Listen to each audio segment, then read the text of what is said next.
Photography World, the podcast for everyone passionate about landscape photography. I'm Grant Swinburne and I'll be your host on this show, talking to landscape photographers about their motivations, their reasons behind their creative decision making, and what photography means to them.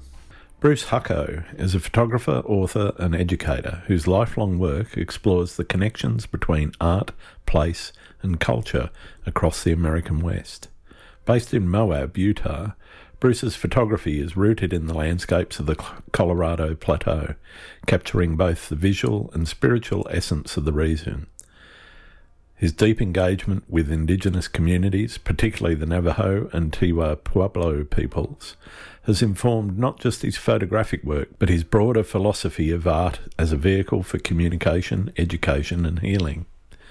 In this episode, Bruce reflects on a career that spans decades, from producing landmark multi-projector shows and National Park Service visuals, to publishing influential books like A Rainbow at Night and Where There Is No Name for Art. He discusses how photographing familiar landscapes continues to challenge and energize him, emphasizing the importance of intention, emotional resonance and storytelling over technical perfection. Bruce also shares how photography provided solace during periods of grief and how his creative life merges with his teaching and collaborative work with children, dancers, poets and environmental activists. Bruce's journey is one of purpose, expression and a deep respect for the land and its people. I hope you enjoy the show. G'day Bruce, welcome to Landscape Photography World. How's your day been? My day has been, like they've all been recently, pretty terrific. Thank you. Thank you for inviting. And thank you for Moab, everybody. Excellent. Welcome to Sydney for you, and thank you for being on the show. It's wonderful to take some time and get to know you a little bit better and find out a little bit more about what makes you and your photography tick. So why don't we start there and say, what makes you a landscape photographer? Why do you do it? Oh boy. Number one, it's just pure joy. I think we can all recognize that when we take the opportunity to step out, step away from everything else, and we spend some time alone. I largely photograph alone. I can be with a party. I can be with a small group of people. So Then that group of people has to understand that I'm going to disappear, and maybe the best thing they could do is also disappear, because then I think for all of us, we're more able to commune on a one-to-one basis. And that's what I like to do. I have this wonderful place, my home. I live in Moab, but I consider my backyard the landscape that's about 200 miles in any direction. that's a fair backyard. Yeah, it's a pretty good, the Colorado Plateau, and I've been storming around in it for 40 plus years. Sure. So I know how it ticks. I don't know all places like intimately because there's just too many. I find that there are some that I just have to go back to because it's like a friendship. You develop that relationship and it doesn't get dry. It doesn't get boring. It gets more intense. It gets more intense. I'm sure you've got those experiences down at the shore. I see you photograph there a lot, and you probably have certain little spots or this little alcove over here. Oh yeah, there's a certain part of You the just beach that I always go to if I'm thinking about something to shoot and just want to scratch the itch. It's easy to get to. It's ever changing. The sand comes up over the rocks sometimes and you don't see the rocks. Sometimes there's no sand at all in that little area and it's just bare rock. Sometimes there's green weed over the top of the rocks, and it changes not just cyclically during the year, but day to day. I've been there 2 or 3 days in a row and each day it's looked different. And that's what I love about going to certain places that you know really well and what to expect, but it always throws up a surprise. There's always something going on and something different, which is one of the reasons why I keep going there. I wouldn't keep, it wasn't interesting. Same here. And I've really recently, the last decade or more, really been leaning into spirit of place type of work. Was it Minor White had that quote? I'm going to misquote him. spirit always stands still for the photographer it has chosen. Nice. Okay. I used to do books to illustrate places, the Santa Fe Trail, Dead Horse Point State Park, rock art ruins of the Southwest. I've done those, but they were pictures made for publishers. And I'm glad that I have 15 or so under my belt. Nice. But they were for me, but they weren't for me, if you follow my drift. Yeah, I get what you mean. The place looked good. My design is excellent, but I wanted a little deeper relationship with place. And that led to a little more abstraction. And that also led to a lot of work being in black and white. And that's what I enjoy doing now, color and black and white, but I'm leaning into getting to know the character of a place rather than looking at it as a commodity to be put on a postcard, although they have been, Sure. but things I feel closer to. Yeah. I don't need to make photographs to make a living anymore, although I certainly don't mind when I get to do a book or somebody wants to hang them on a wall in a hospital and pay me for them, or buy one of my personal images to hang on their wall at home. I want to dig a little bit deeper into what you were saying there about leaning into things that fascinate you, because in essence, that to me is where you're going to express your passion for something in your photography. And I just want to reach a little bit deeper into that with you and how that sort of has evolved since, not necessarily way back when you started, since you stopped doing the books for other people and you started to work on your passion projects. How's that developed for you, that feeling of leaning into those things that you're really passionate about? I think I've always had an interest in, not always, because I went to business school at University of Utah, and comes in handy. But then I ended up teaching art for the last 40 plus years. 2 children in schools all over the Southwest, 10 years on the Navajo reservation, 10 years in Santa Fe among Pueblo people. And then I came back home so some of the relationship I have and leaning in, I actually just gained some ideas about relating to the landscape from Native people who I work closely alongside. I'm not trying to be any one of those. Sure.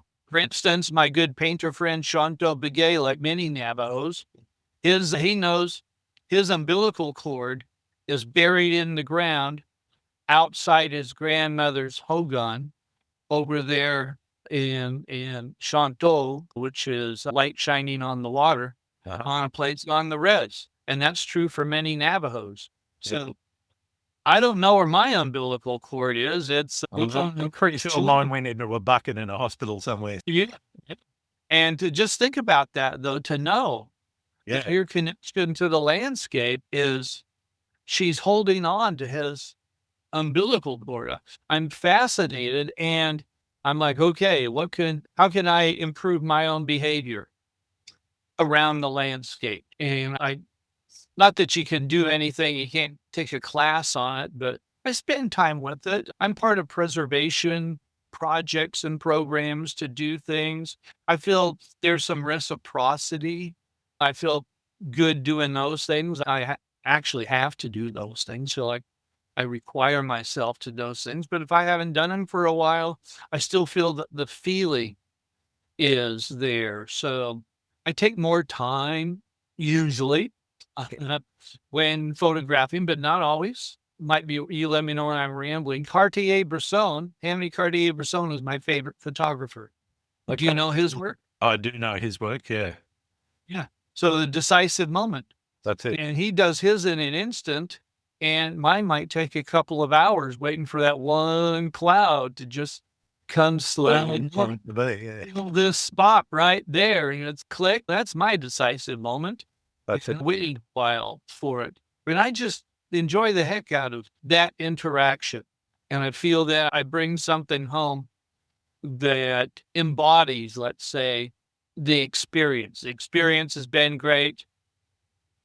when I finally get down to making a print, to me, I have to print everything. I have stacks of prints and sleeves in my back room because even before I put them online, I have to print them. Yeah. I Well, will they're not finished images as far as I'm concerned until they're printed. They need to be printed. give me high five then for that.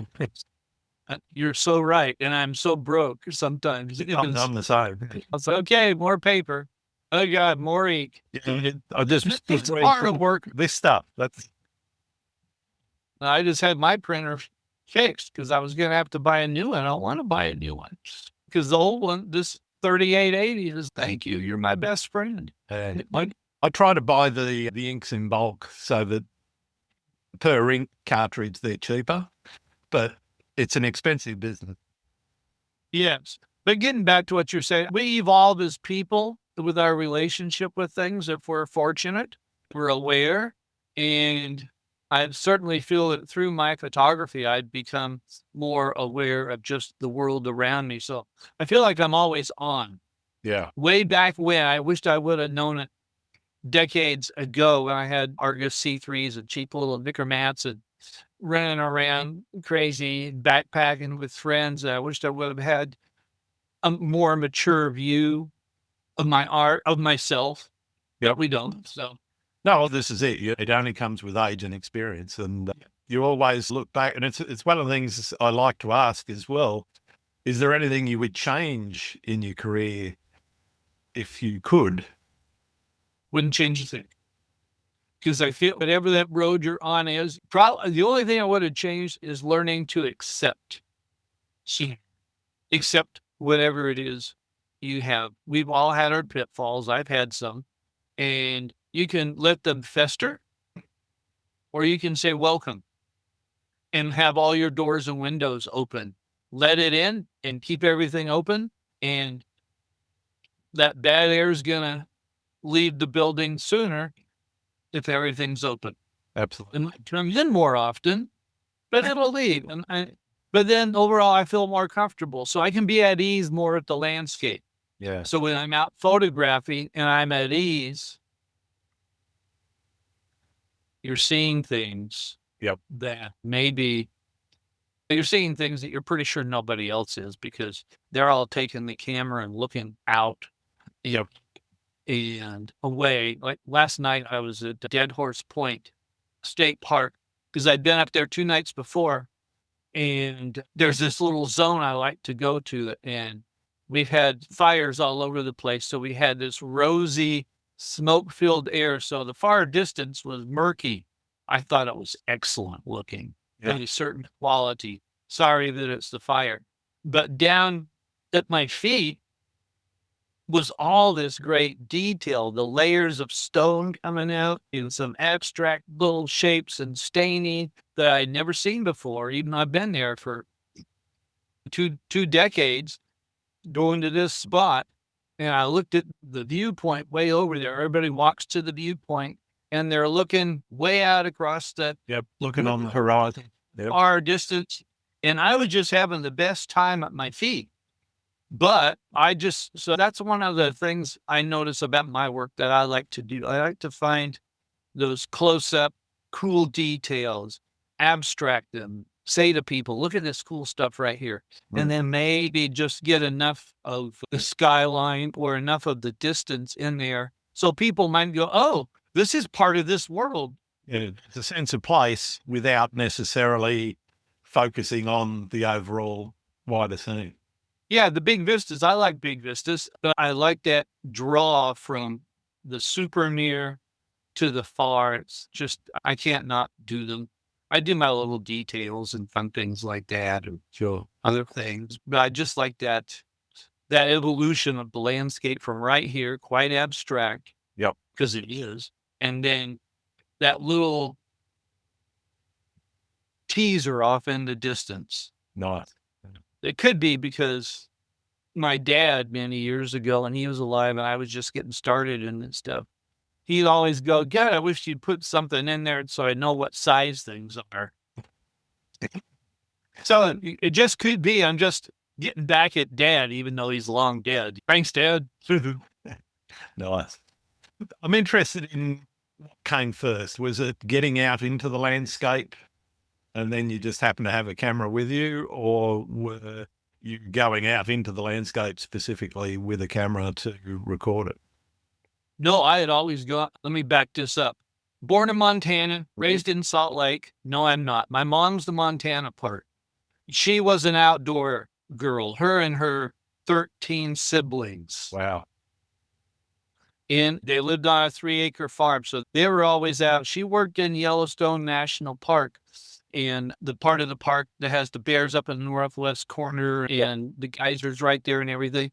And when she came out of, she was a dietitian in college. So when she came out of food service, which is where she worked, they would have to shoo away the bears. Just go, get out of the way. My dad was from New Jersey. He didn't know anything, but he had a scholarship out west and they married and fell in love. So growing up, my mom made sure we went camping, the whole family. She was the one that got us from the early days with our 57 Chev or our 63 Impala and our, over here in the United States, we used to have a thing called the Coleman Camping Company. They made tents and. Yeah, I know Coleman very well. I had one of their little camp stoves, and I think also the gas light on a pole with the little incandescent wick. We had Coleman everything, Coleman green. And I had that tent until 20 years ago. The cabin tent fell apart, rotted away. And so I painted my garage Coleman green, just for him. So there's like this whole little fun history. And then I was a Boy Scout. And we'd go down to Escalante, discovered Escalante with 3 other friends. And we were 17 and feeling our oats and feeling cool. And one of them fell down in the sand from heat exhaustion. He was okay eventually, but we got him back to the car. But we just loved getting out there. And then on a graduation trip from high school, going to college, I didn't have a camera then, but I borrowed my parents' Argus C3 that to focus the lens, it had all these gears on the outside and you'd move it. And my buddy had this Nikon, different high school kids. And we went up to Alaska. I had an uncle who worked in the mountains up there doing mining and stuff. And we got back home and Stuart showed me his pictures and I looked at mine with the Arctis C3 and I went, I have some pretty good ones too. Big lens flare over the mountain range. I thought that was pretty nifty. And some other weather pictures. So I asked for a camera for Christmas.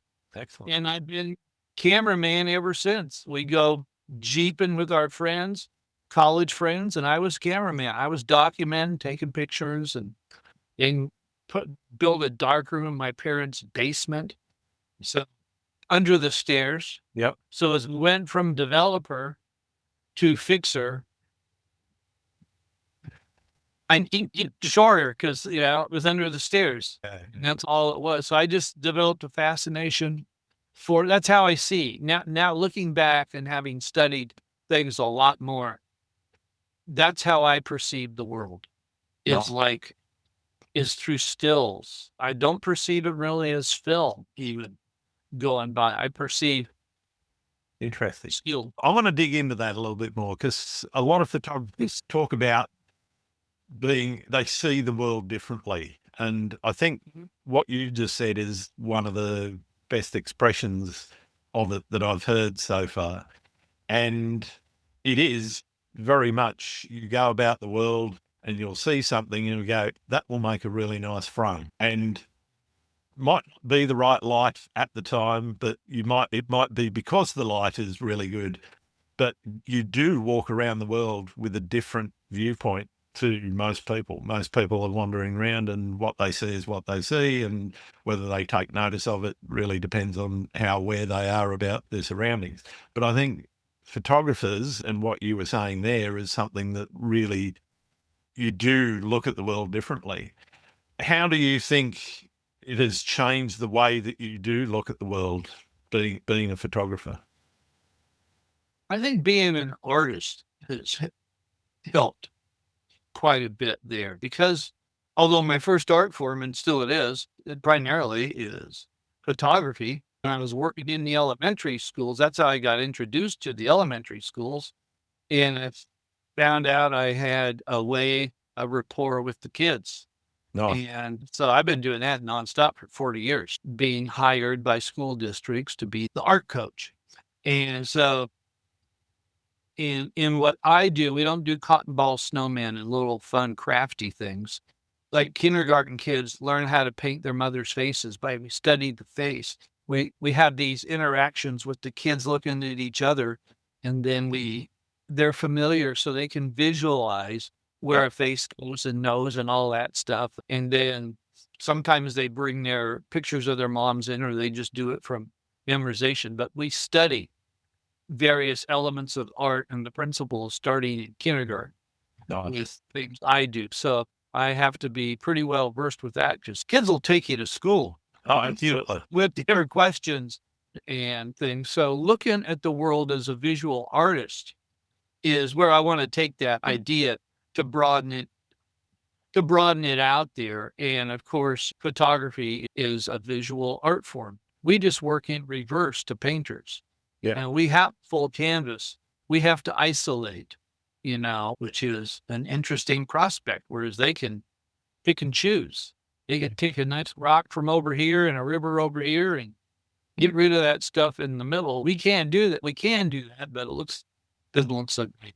And I just like that natural thing. So I think that's why I was saying I'm always active, but I'm always seeing the possibilities. I went up last night because I saw a possibility that did not exist 2 nights ago. The weather was changing here. It's like, oh, that could be good tonight. So I went up and there it was. And it was like, score. And it was exciting for me. Plus, it was just a nice little scene and I was outside.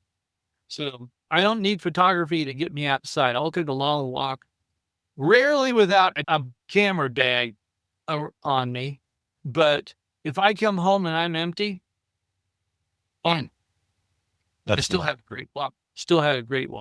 Yeah. I'd rather come home with something because to me, it amplifies the experience. But it's not necessarily the reason for the experience.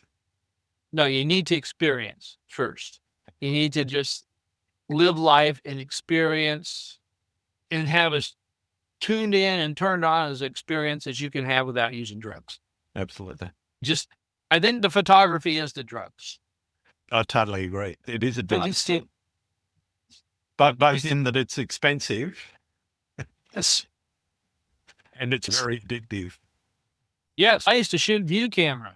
I still own view camera. I used to do darkroom work. I want to get back to that, and I probably will. Everything looks so nice and digital, and I only make 14 by 21 inch prints are the largest anyhow. And so my D850 handles that just dandy.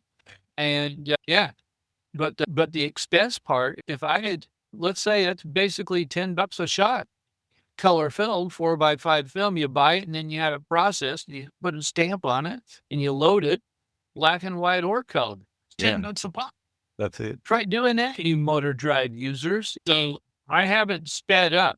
I have taken, here's a little lesson. People, whoever's watching or will be watching needs to think about this. Because probably a lot of your viewers are not 4x5 users, but I use my 35 as though it was.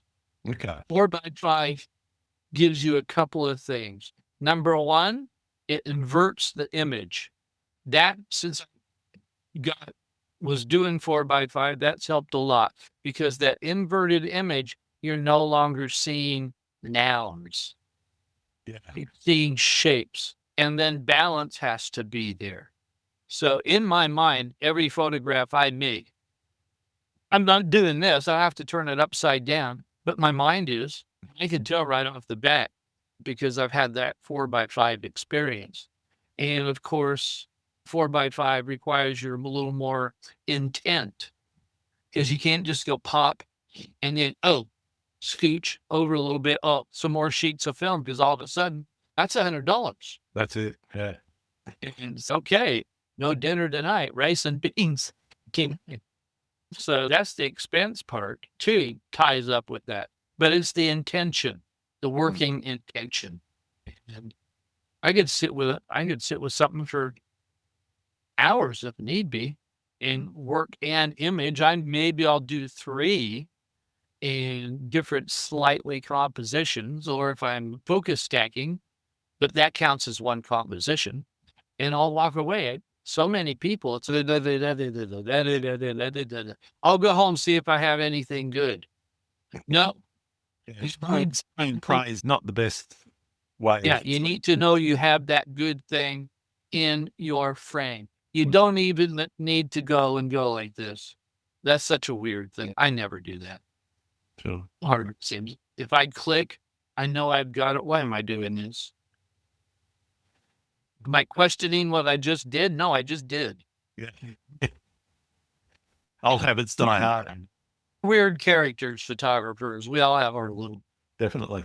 I love what you said about the inversion of the image, though, because that, to me, that particularly if I'm cropping a 2x3, because mostly when I'm shooting my 35mm, that's what I'm getting is a 2x3. But if I want a square crop or something, and I want to work out where to adjust, quite often in Photoshop, I'll flip the whole thing upside down, and that tells me straight away, is this in balance? Not in balance? Where's my horizon point? And there might not be a horizon in the image. Where is that point of focus that people are going to start looking at that image? And that inversion makes a massive difference. And what you were saying there about using the 4x5 and the medium formats and looking through that inverted viewfinder, it really does focus your mind on balance and composition as opposed to, as you said, spraying and pray. Yeah, or what it is, because when you're looking at it straight, this gets into it's a pet of mine, not a pet peeve. It just is. When you're looking through a standard 35mm frame, you're seeing nouns and adjectives. Yep. You're seeing words. Where am I? What is that? Oh, that's delicate arch. Oh, that is an ocean wave. Yeah. Those are not visual elements. Those words are not visual elements. You invert the frame, you're seeing line and shape and movement and balance and weight and tone and all that other stuff, because eventually you do, because we live in that outside that noun world, but things visually. Not enough. I don't think enough of us. Raise your hand out there if you're watching this. How many of you have taken an art class or a design class? Yes. And so there's 2 of us, and probably there's some hands aren't going up. A lot of photographers I come into contact with through workshops and symposium and other things, I ask that question, and there's a lot of people whose hands can't go up. Yeah. And number one thing people could do would be to learn some design. Not how to paint, learn the principles and elements of art, learn what basic design is,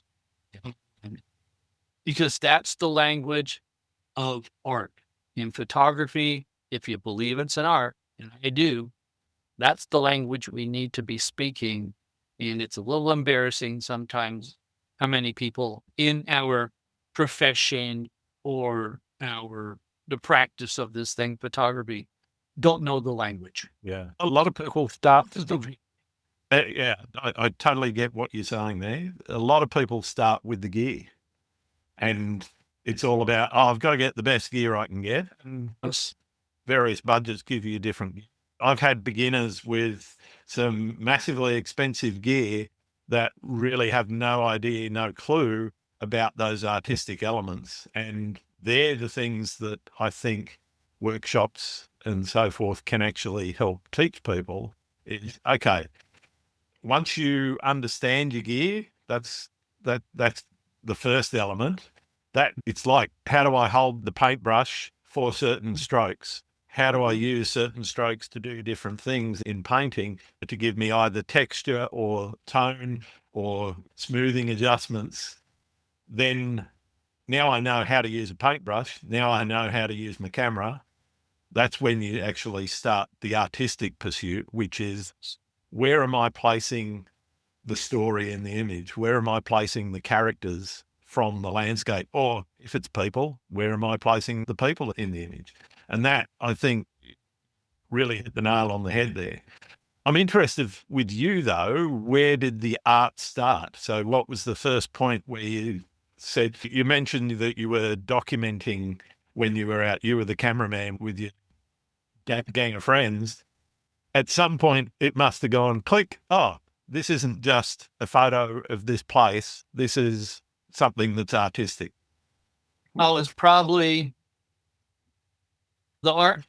It was probably as a Boy Scout, hiking into these places and then seeing work by people like Elliot Porter, who had been going into the canyon country before. And I was like, oh, that's a little different. Ernst Haas, oh shoot, Bruce, what's his name? Galen Rowell. Uh-huh.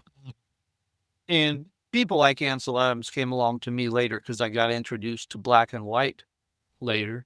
But even before all that, I figured I wasn't an artist because in 7th grade, I remember this distinctly because I was like, oh, I'm not an artist. What am I going to do then? I'm going to go into business school because there was a box, and in the box was a phonograph. And you had this piece of cardboard and you had a hole in the middle and you'd stick it on the phonograph like you would a record player. Yep. Okay. And the teacher would turn it on. I think it was 7th grade, 9th grade, something like that. And outside of the box were all these tubes of paint. And you got to squeeze them in there and the thing would go around and it would make this painting. Mine got first place. Awesome. And I was like, Hucko, you got first place. I was like, no, I think I ought to really give the blue ribbon to the phonograph player that spun it around. I had nothing to do with that. And I was just like, okay, that can't be art either because that wasn't me. That kind of stuck with me. So I was like, okay, what is art? And then it was then, and then just discovered those earlier photographers, tried to do some things. I was still young, took a class at Salt Lake City Art Center. And one of the co-teachers looked over my shoulder one day. His name was Brent Harridge, one of my early mentors, and I had some slides. And he said, could I take a look at them? See, he had nice things to say, and he invited me into this special class they were doing called photographic directions, which wasn't technique, it was vision. And I got swept up in that nicely and just have had a wonderful serendipitous meeting with a lot of people over the years and went happily along. So it was John Telford, who is the guy who turned me on to black and white. John Telford introduced me to Al Weber, who was a crony of Ansel Adams and all those guys, West Coast guys. I eventually was Al's assistant at Snowbird summer camps, and Al would sit there in the Eastern Sierras. I remember one night he brought out a box of prints and he was handing out Minor Whites, Ansel Adams, Edward Weston, Brett Weston prints around a campfire. Like, what? He goes, yeah, you need to see what the work is. Yeah. Well, can't we wait till daylight? He goes, we're going to be hiking tomorrow. But he was like handing that stuff out. And that struck me. I said, like, wow, this is pretty cool. Doing this around a campfire. I want more of this.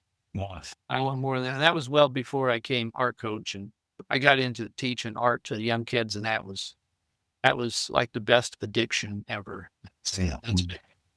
I just ceased doing that a couple of years ago. I went over to get some food tonight from someplace, and I walk into the little restaurant, and the girls who are now in high school, art coach. So they know me as that. I'm just pleased as heck because I know the time we had. Yeah, that's nice. Yeah. What we got from each other. So I just fell into that and took every opportunity I could to do my art, met with other artists. I have a lot of poet friends, a lot of dance friends, a lot of play friends, and a few good photography friends. Yeah. Not as many as some of the other forms.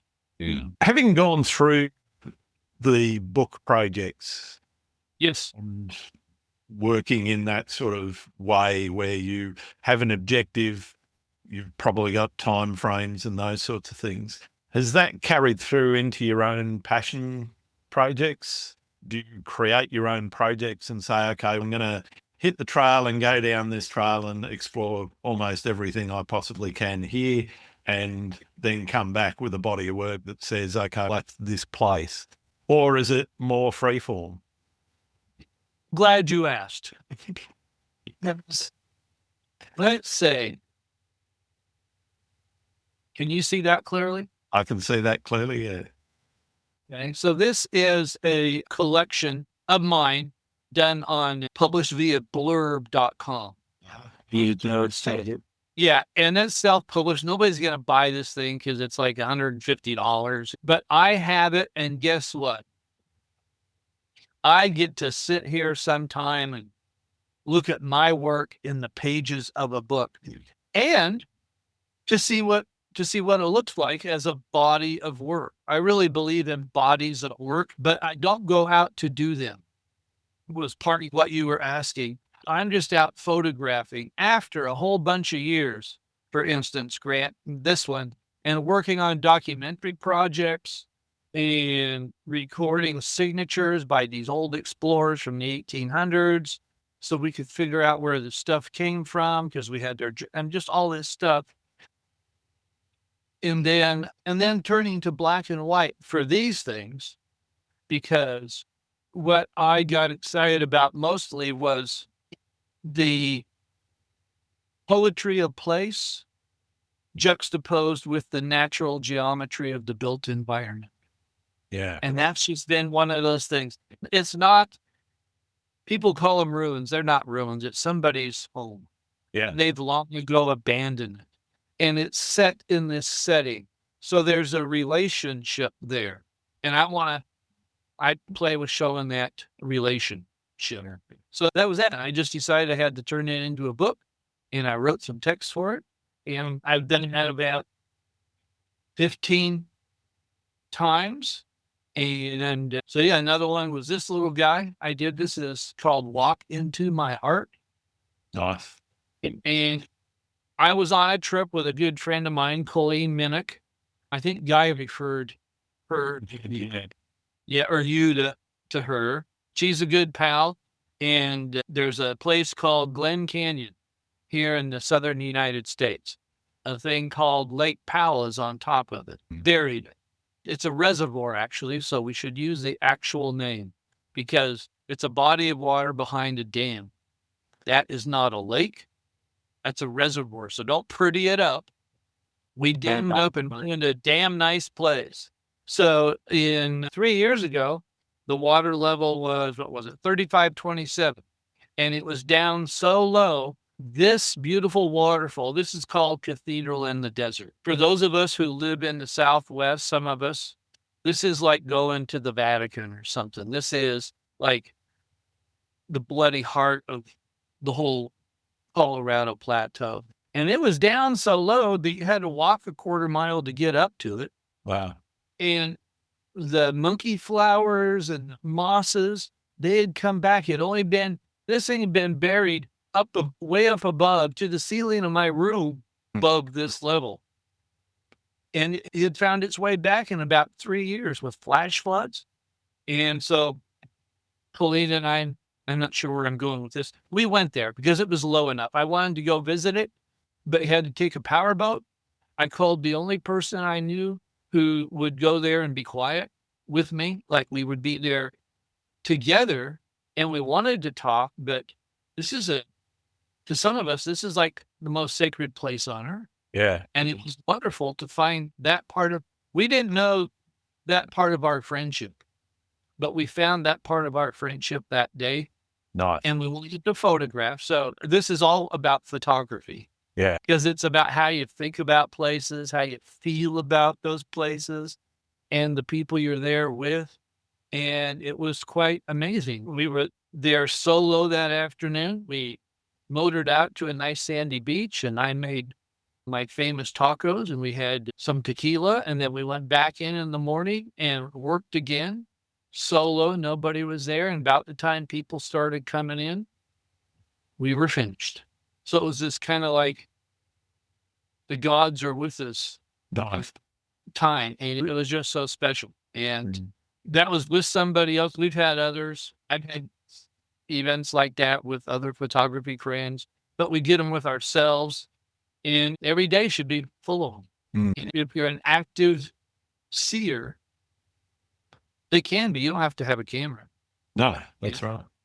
When the light comes in the glass blocks in my bathroom, which is all distorted glass, and it's making cool patterns on the wall, sometimes they just have to stop because it's visual. Yeah. And I'm a visual learner. I like to read, but I'm a visual learner. I'm interested in that experience. Just sounds like a wonderful time. What about times when things didn't quite go to plan? Have you got any horror stories or situations? A dozen times it bit that packed with a view camera, and I was damn sure I had loaded sheets of film into those film holders and get back after a 5-hour hike and take the film home or in the changing bag that night and go, wait a minute, there's no film in here. Yeah, I have dropped a couple of lenses and oops, and there goes that. But yeah, it hadn't gotten hurt doing any of that stuff. I think it's easy. But there have been those. I guess it just wasn't meant to be. I need to be more aware next time. And so not really too many.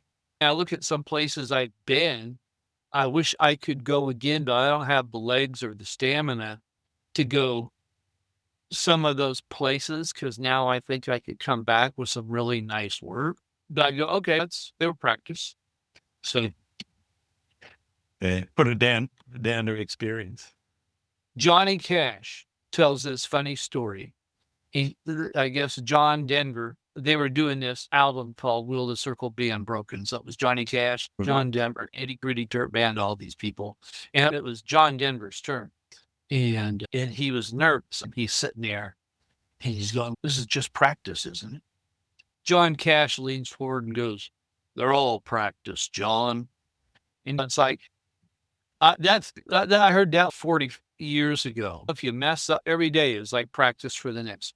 That's right. That's absolutely right. Just be alive, be into your thing, and if it works, it doesn't. If it more of them are working these days because I'm taking more time. I don't have quotas. I have to fill. I've been there, done that, and that's okay. I don't have to please anybody these days but myself. Nice. So you won't find me at Mesa Arch with 300 other people, which is an arch we have in Canyonlands. You've seen. I've seen so many times there. Yeah. David Heiser did that picture. He was the first one to do that. Geographic photographer. Yep. Lives in Dale. He made that picture in 1976. So when I had him to Moab to be the keynote for the Moab Photo Symposium that I ran, we banned that picture and his other one, which is the picture from the little mound of rock looking through Turret Arch. Yeah. Or north window to see Turret Arch in the distance. And yes, you can all get up there one at a time because it's only a little mound. But he had the vision to find that whole orientation, the whole juxtaposition. Everything else is a copy. Yeah. And interestingly, he's done that without tools like Google Maps and Photographer's Ephemeris and all of the... He was doing something for Geographic on the national parks. And he told us the story. And he said, I walked up to there into North Window because that's what people do. And he looked over and there was that knob, but he looked up there and there's that little gully. And then he went, oh, that'll work. That'll work. Yeah. And same for the arch up on top. Nobody had put that together before, Mesa Arch, and I've got my pictures of it too. I haven't actually been there for kind of a decade or so or more. If I went anymore, I'd let the 300 people be doing this, and I'd be back up with my camera stopped way down and about a 40x darkening filter, and I get that ghost-like look of everybody just milling around. I think it's funny. Yeah. See, a lot of people don't know our history. They don't know the history of a lot of these images or even of photography. Yeah. Ask people in your workshops if they know, oh, I don't know, Brett Weston, if they know any. Nope. Who's that? You know Minor White? Nope. About Ernst Haas? Okay. Nope. Ansel Adams, everybody knows because he was made famous, but there's all these other. Yeah, I mean, there's a lot of guys that have been in National Geographic that nobody knows, and I remember as a kid, I think my grandfather had a subscription, and I think he passed one on to my father as well, and so we had literally hundreds dating back into about 1955. I think it was the earliest one that I remember. And so, yeah, just looking through those was one of the things that really made me want to become a photographer, was seeing the images from, it wasn't just America, largely America, but it was images from around the world that just really stood out because those guys actually knew what they were doing, knew how to take a photo. They had design. And they had the chops to actually get out there and explore these areas. And as you said, a lot of it was way before anybody else has ever been there. They did monumental stuff, still are. Oh, absolutely. Yeah. They had the skills, the visual skills. If we got a moment, I guess you do.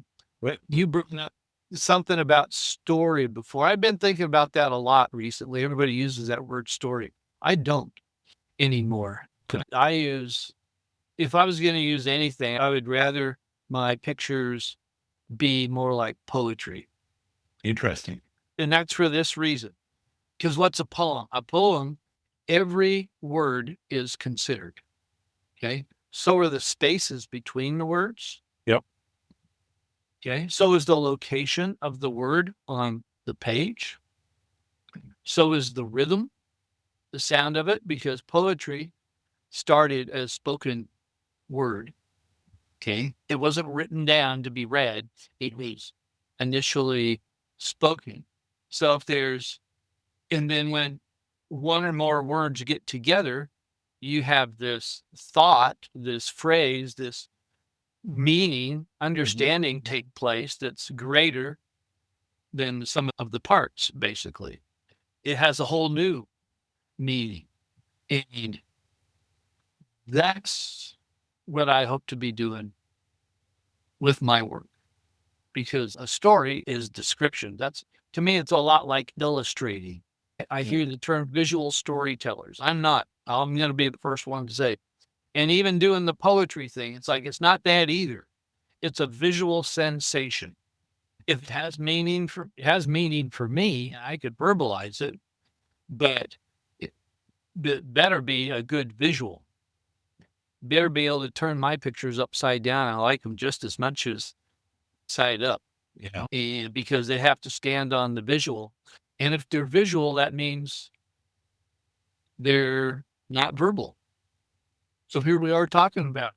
That's it. Yeah. It cracks me up, but it's great. It's great. But I don't think of them as stories.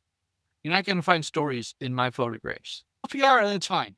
Go right ahead. I don't. I'm looking at the visuals. I see balance and people see faces in the rock, and I go, I'm sorry. I know you pointed out, you practically traced it on the print there, but I don't see that. Yeah. I see the workings of the language of art is at work. And if it gives you meaning and you can verbalize it, great. Or if you just want to feel it, because what are feelings? Those are abstractions. Yeah. I love that. I kind of wind over that way. Yeah. I love that description though, because it's one of the things that I do ask a lot of the photographers on the show about how they either want people to perceive it, and you can't control that, and that's totally fine. Viewers are going to see what they see, but visual communication is both, as you said, the design, the way that you've composed the image, but also the tones, the colors, how saturated, desaturated, whatever. All those choices. All of those choices that you're making are communicating something, whether it's a mood, whether it's just raw beauty, whether it's texture, whether it's tone. All of those things come together to make an image, convey something, a feeling. And as you said, that abstraction of that feeling from the inference from what you're seeing to how your mind reacts to it is really the chemistry that makes photography fascinating. Yeah. Or any visuals. And you might even be saying things we can't find words for. Absolutely. There's my Navajo friends. I spent a lot of time with them. They have some words and they don't interpret into English. You need a whole bag full of words. There's one, hojo, and people go, oh, that's that walking beauty. No, but it's beauty, balance, wholesomeness, well-being. It's a range of within, but with the whole universe, and come with a deep scientific understanding that trees can talk to each other and all this other stuff. But even then, those words that you guys have in English, they don't quite cut it. So because the concept is not a concept that most Anglos share. Yeah, I think one of the challenges, particularly doing something like a podcast, and given that 90% of my audience is listening to this, not watching it, it is very difficult, I think. For me, it's also one of the fascinations that I have, and it's one of the reasons why I started the podcast, is getting people to talk about it so that you can actually develop a much better appreciation of the visual language that you're working with through listening to people like yourself talking about how they pull an image together and what they're trying to communicate with their art. And to me, that fascination in turning language into a visualization or turning a visualization into a set of feelings is really one of the main essences of photography that makes it mean so much to a lot of people. Yeah. I'm about to be 72, and I've been making pictures since I was 16, but probably only for the last decade have I, maybe a little bit more, have I really given a lot more thought and been doing a little more writing about it, because I want to be able to state it a little bit more instead of just doing it and knowing why, but being able to state why. I know why I do it. Yeah. We've all made those decisions. And by and large, everyone does it. They enjoy it. They feel good. Yeah, but now I want to know a little bit more the idiosyncratic things about why I do. I appreciate you digging into things a bit more because you're helping me out. Maybe we're helping your listeners out because we're just trying to do a better job of being us. Absolutely. And as I've said several times on the podcast, for me, I've been doing this now for almost 4 years. For me, this is really a free university education in photography. Yeah. Yeah. And look at all the friends you have. Absolutely. You go to Moab, we're going to go get some beer. We'll probably be Guinness. I'm reading your shirt. And we'll go do some looking around. We'll carry on the conversation. Definitely looking forward to tasting a Bruce Hucko taco. Oh, you betcha. You betcha. If you ever talk to Colleen, you ask her about those. And they're very good. Sounds fantastic. They're better on the river. I do some rafting and with friends through the rapids, San Juan River, Colorado River, some others. It's a gash. It's just you, friends, in a boat, and you row and try not to crash. Yeah. We've talked quite a bit about the field craft and the being out in the world. What's your experience in the editing suite and in development where it's filmed? You straight back from a trip, excited to get into it, or are you more laid back and, okay, I'll get to them when I have time. And you just leave them to marinate for a while and then you come back to them when you have time. I do a little bit of both. Like last night, I came home from that thing. Mm-hmm. And being up on top, I had something else to do in the evening because it was probably about 8:30 when I got home. And lights had gone out, so I wanted to read a little bit, and I went to sleep. I got this morning, and I worked on that image, and I posted it on Facebook because I was excited. I'm getting into writing little things, but there's others that I, in one of those collections of these tomes that I like to put together. This is like 300 pages. And Wow. this holds the door open really well. But I went looking through my files and holy moly, from 2012, I found this image. So I worked it. Now I wished I'd had a bigger camera, my D850 then, instead of whatever it was I had. But I enjoy the heck out of the process. And I'll tell you, I'm going to throw something out there. I don't use the word process. I just said it, but I like the word resolve. Process is what we do to cheese. And it just was like, it's just stuck in my head. I like the word resolve because that implies intellect. There's various little problems that you have to come to a conclusion on. So you have to decipher what the issues are. God, that one rock right over there that's really far away for some reason, it's really turning into a weird shape. Oh, this flat image because this near rock there, the same tone. Oh, I guess if I darken that, that's not making it real anymore because I'm darkening it. But I have a wall at my computer. I will spend hours. Okay. Because we go out, we record the raw materials in a good composition. So you got to have the good composition. And that's an artistic thing. Then technically, you better have it all there. Yeah. Especially if you're doing focus stacking. Nothing worse than coming home and finding out that one of those frames, you had kicked the tripod a little bit and it's okay. Everything in the distance is great, but all the stuff up front is fuzzy and it doesn't jibe. So I can't go back and do it. You can't go back and do it because light changes. That's right. I'll spend quite a bit of time. And I spend way too much time, but I think it's important when the whole image is finished. And for me, that means usually if it's a single image, I start in Lightroom and I go back and forth to Photoshop until I kind of get, because some things are better in one and some things are better Absolutely. Yeah. in the other. I'm always showing people, it seems, if I'm working in Photoshop and I go in and I do a level thing or a curves thing, I immediately make the same selection and do a color balance thing because it's going to throw your color off, adding all that fun. Yeah, I'll do a couple more, even if I don't use them.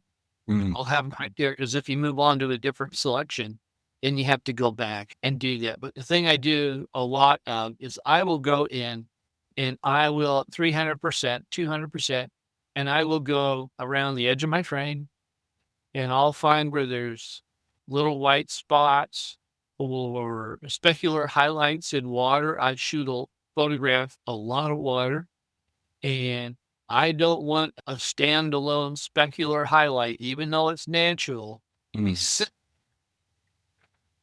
catching my eye. Grunchy. The thing with doing that, Most people won't see this stuff. the thing that I love about that pedantic, detail-orientated editing, that once you've seen it, you can't unsee it. But That's right. nobody else in the world that views it, particularly on social media, they're just going to go, oh, yeah, that's a nice shot, scroll past. And not 99.9 repeater percent of people that look at it aren't going to.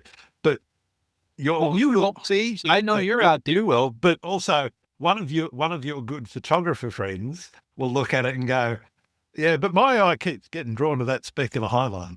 Yeah, and I know I have. That's why they're my friends. And that's why they're my friends. And then and it just gives me, it's a certain kind of glee and comfort to just go, okay, then it's working now. It's in its totality. I did all the big stuff. Yeah. And now I'm really going in there deep because it is distracting once you are into that. And so I share that with as many people as I can because I want to drive them crazy looking for it in their own pictures. Besides, it's our pictures. That's it. We should take the time to make them the best thing we can. And a lot of people, I don't know, but some of those photography friends I have, I don't think they spend enough time. Okay. Maybe, yeah, I hear some people saying, I don't want to spend that much time with them. Why make so many out in the field? You turn them over. This is it. If you've got 1,000 images coming back from a hike or something, then you know that you're never going to spend the time on 1,000 images, because if you spend 20 minutes on that 1,000 images, that's 20,000 minutes that you've actually got to set aside to down and process or resolve, as you said. Yeah. Absolutely. And in doing so, you've got to consciously make that decision. I know I shoot way more than I should, but part of that is trying to catch movement usually. As people listening to this know, I'm mostly a seascape. And when stuff's moving through the frame and you're doing a third of a second, a quarter of a second, half second exposure, you can't always predict exactly where that wave is going to go or whether that one's going to work. So I know I've got a bunch of stuff that I'm going to throw away. But you're not doing 30 different compositions. I'm is block great. It's the right wave. And the other thing is, you might see a wave that looks pretty big out the back, and as it comes towards you, it breaks earlier than, because it's bigger, it breaks earlier than other waves and doesn't quite come into the frame as far as you would like it. So you've started shooting because it's coming in and you want to catch it as it comes in. So you've got to anticipate. So you bang, and then it doesn't do what you want it to do. And okay, the next wave might be the one that you want. So for me, some of that I know is going to be throwaway because I'm not going to spend that 20,000 hours. And if you're spending 1,000 hours on each image, because I know I'm not going to edit every image, but I might keep them because sometimes you might see something in it later that you didn't catch the first time when you did the review, which then gives you the opportunity to go, hey, if I take this one, blend it with another one from a little bit earlier, the light in that one was slightly better, but the wave in this one is exactly where I want it. I can bring the two together and give me a better result out of the combination, as opposed to trying to get everything right in camera in one go. I'm right with you because I've been there too. And you're working towards the same thing. You're working for that one good image you're seeing here and you're feeling here. Yep. And if you have to combine these two different things, fine. If you have to take 100 images of that one wave and you just go, well, 97 was pretty doggone nice, but so was 58. Yeah. I'm here. I'm just in this zone, and it's still the one very strong composition. Then it's worth it because you go home and you can get rid of everything but number 58 and number 97, and that's the beauty of digital. I brewed as a film photographer. That's why I don't ever see myself coming back. Wouldn't you just love to talk to Ansel or Ed or Brett Weston or any of those guys? Well, John Sexton would tell you because he still shoots film. And I know he's not doing 50 sheets of film on one composition. Yep. So you just wonder if they have that feeling like, well, did I really walk away with the one? Or if I had 50 sheets of film, should I have stuck around for a little? Yeah. I'm going to ask him next time. It'd be interesting. One of my favourite photographers is an Australian who was on the Shackleton expedition, and he was the official photographer with Shackleton in the Antarctic. So all of those shots of the Endurance trapped in the ice and everything, they're all his. And it just disappeared. I was about to say his name, and it's just disappeared. Yeah, all right. That down so I can look it up. Good. But yeah, he Interestingly, he was also a World War One photographer, official photographer for the Australian Army. And he did composite images from glass plates back in the day. Yes. So when you think about the processing and the thought process of can you imagine having a conversation with him with today's technology about how that would actually work? And He'd be so happy, wouldn't he? knew what? You Can push a button and that just happens? You have to haul my tent and all these chemicals and on do the fest. Yeah. Yeah. But yeah, fascinates me that thinking about, and it's one of the reasons why I don't have any issues with people that take composites. I do composites occasionally as well. I do blending, that sort of thing. It's all a part, as you said, it's about what you're seeing in your mind's eye and what you're feeling in your heart and how you feel about the image and the art that you're creating, because it is art. And therefore, we're express. It's not, I'm not saying this is documenting exactly what you would expect to see if you stood in exactly the same spot. You could see it if you were there. I wanted to do, if that's all we wanted to do, we could just take a couple of lawn chairs and go down to your little beach and have some beer and watch the sun go down and just keep doing that. We'd be happy. Absolutely. We would see the real nature, but we're not doing that. Yeah. We're internalizing. I like to talk about, there's always two landscapes, the external and the internal. And that photograph is a blend of those two as well. Absolutely. Because that's what it is. At least that's what it is for me. Because it's art is self-expression. So however you get there, just don't put the color slider bar too far to the right. Yeah. Drop things, just hands off the saturation slider. Yeah, hands off the saturation. Take it the other way if you're doing it. Absolutely. Now, I'm really enjoying at the moment. Some people say my images are oversaturated. I don't care, but I'm really enjoying actually taking saturation out. Some of my most saturated images are actually reduced by 30%. Yeah, you have to. If you're monkeying with them, haven't you found that to be true? Oh, absolutely. You change the contrast. Yeah. Curve adjustment, you're going to affect the color. And so you have to drop the saturation. Well, people don't. No, I know. And I didn't when I didn't know any better. We all probably started that. Yeah, it was pop art or something. Yeah. Have you ever struggled to find inspirations with your photography? And if so, how did you handle that?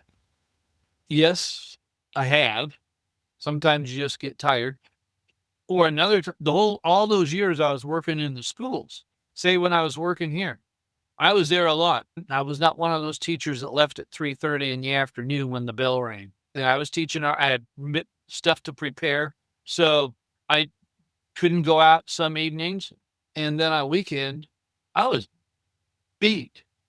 But there went my photography times. But I was dedicated. I was committed to what the art stuff I was doing with the kids, because it was a whole other sense of play. And I was doing art. My art ended up being the kids. Yeah. Filling them up with some good creativity. But then I felt that my own personal work was slacking off a bit. And sometimes I just physically didn't have the energy to do.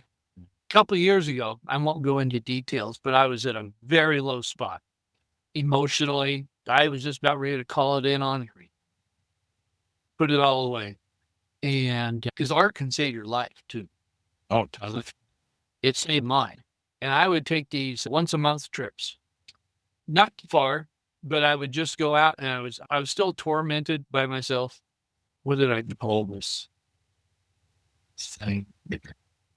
Flying over here, all this art. I called it Surviving Self in a Time of Personal Crisis. It was called 10 months. I was in this place for about 10 months. But I would take these little trips just to get away. I'd take my equipment, and gradually I started photographing. And I think it's some of the better work I've done in quite a while, because it just seemed like the world had gone black.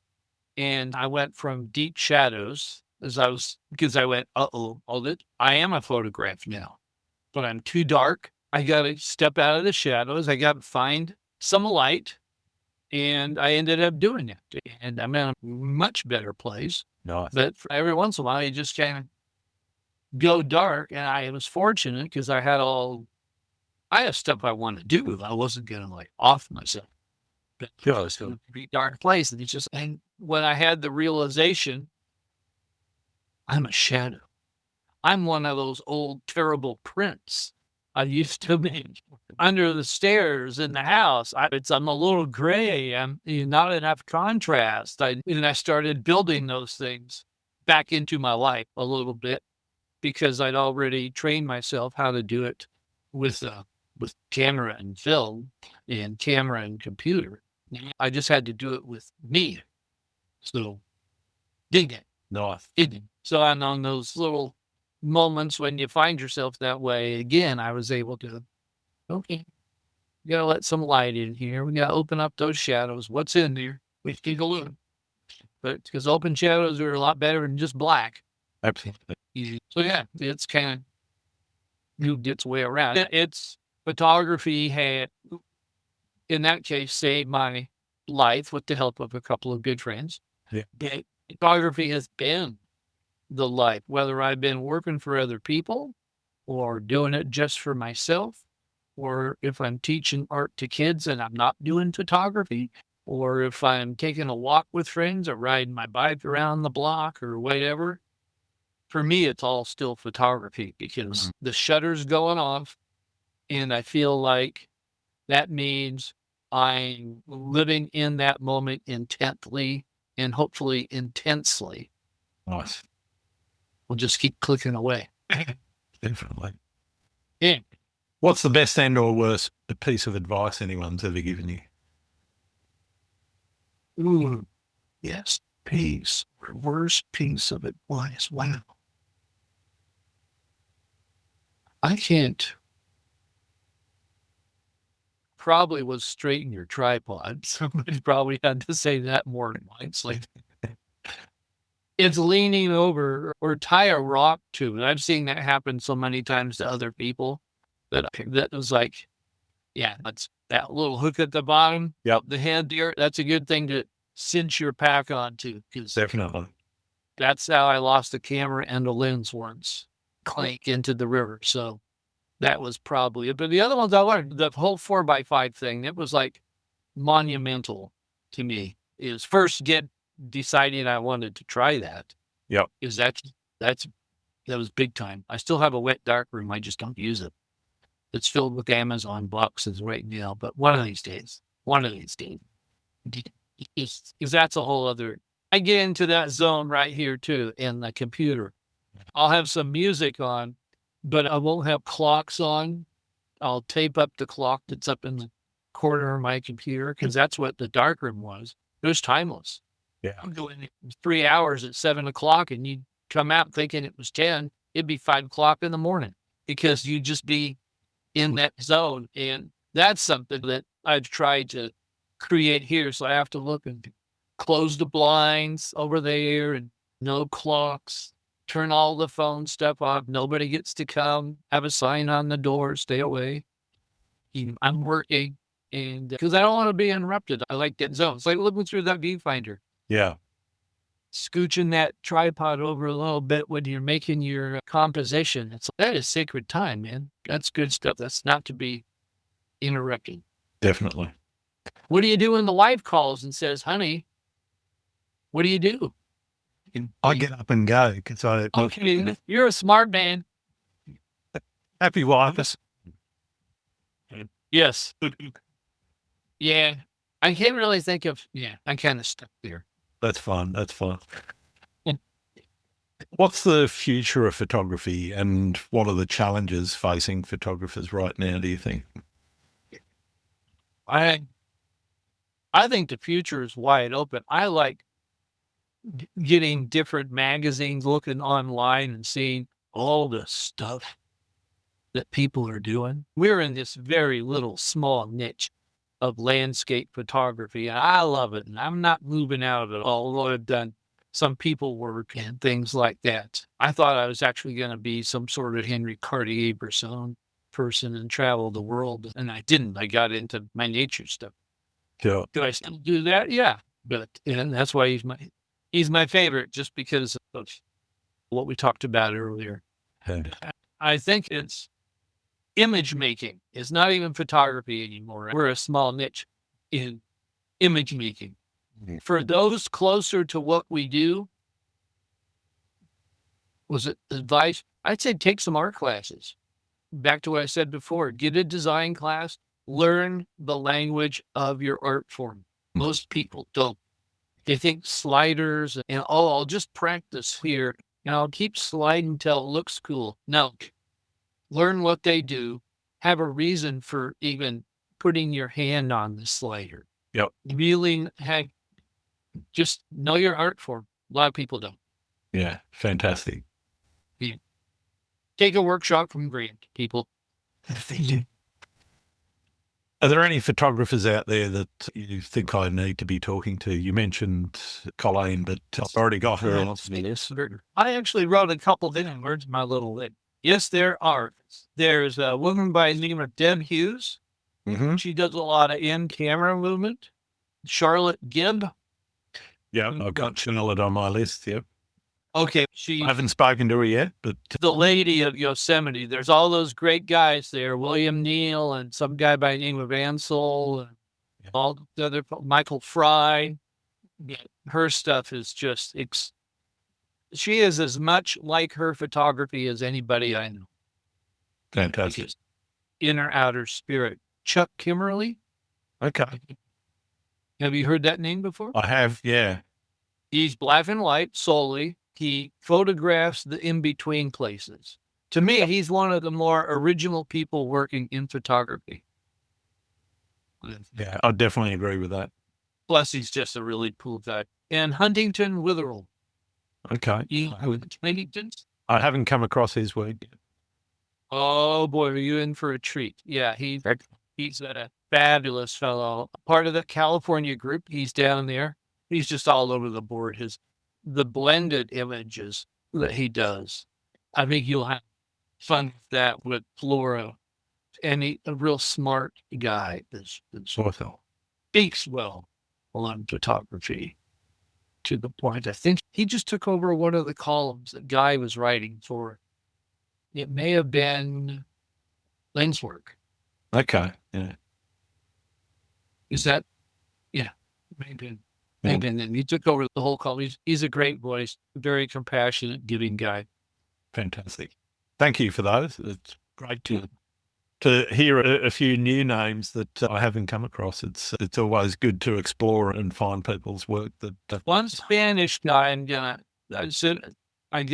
I'll think of his name later. And then there's a woman who's in England. You may have come across her because she does waves. Rachel Talibar? Yes. Yes, spoken to her, yeah. Okay. Holy moly. Yeah. I just caught her stuff. It's like the greatest stuff I've ever seen. It's incredible. The coloration. I'm not sure what she's doing. I think they're pretty straight is what it looks like. But the color and just that it's the decisive moment. Absolutely. Yeah.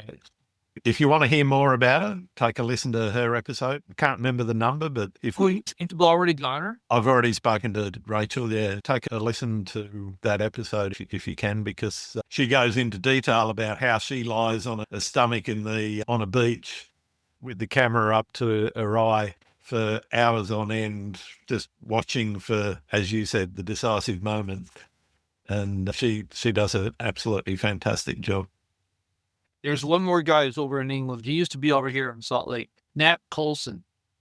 I haven't come across his work either yet. DYLSO. And he does some stuff now, very abstract. He does kind of travel things too, but his best stuff is his abstractions. And some of those, he goes into multimedia. He pulls off the whole abstract thing, makes the large prints, and then not covers up what's there, but through very thin layers of paint, paints other textures onto Yeah. portion of them. And good educator, just an all-around good guy. I've been on and off friends with him over the years. Like I said, he's come to my event in the past and presented, was just very clean about what he's doing, but he fell in love and moved to England. Fantastic. Thank you for that. I've got one more question for you. And for many people, it's the most important question I ask. Happy answer. Okay. Do you like pineapple on pizza? Only if it comes with a beer. Absolutely. Can you see that right there? I can, yeah. Little pineapple. Bought that in your honor. Went down and said hi to a couple of the high school girls I know at Zach's Pizza here in Moab, and said, you gotta make me one of your wines, because I know the last question is telling them. But yes, I do like it. I do. Fantastic. I'm so pleased you came prepared. Yes, yeah, me too. This has been a gas. So, yeah, Bruce, it's been fantastic getting to know you a little bit better and learning more about who you are and what you do. Where can people find your work? My personal website is brucehuckophoto.com, and you can find information to get to the blurb books there, the symposium, Moab Photo Symposium, and I have a little workshop site on there too. It's called Fill Your Frame, because that's what we ought to be doing, is just Absolutely. filling our frame with ourselves. Fantastic. Thanks very much, Bruce. It's been wonderful having you on the show. Thank you. Hey, we'll talk again, man. We're friends now, so Absolutely. I'm going away. Perfect. Man. Thanks, Grant. Thank you. Hey, buddy. Thanks again for listening to Landscape Photography World. I hope you enjoyed the show, and keep listening, because I'll be joined by some great guests in upcoming episodes. You can find my work in this podcast at gruntswinburnphotography.com. Along with prints, photography gear, I'm also on Vero, Photo, YouTube, Instagram, and Facebook. Don't forget to comment and subscribe, because it really helps this podcast be seen. And I've got a question for the listeners. Have you done anything about your own photographic education? If so, leave a comment below. I'm Grant Swinburne. Hope to see you out shooting soon.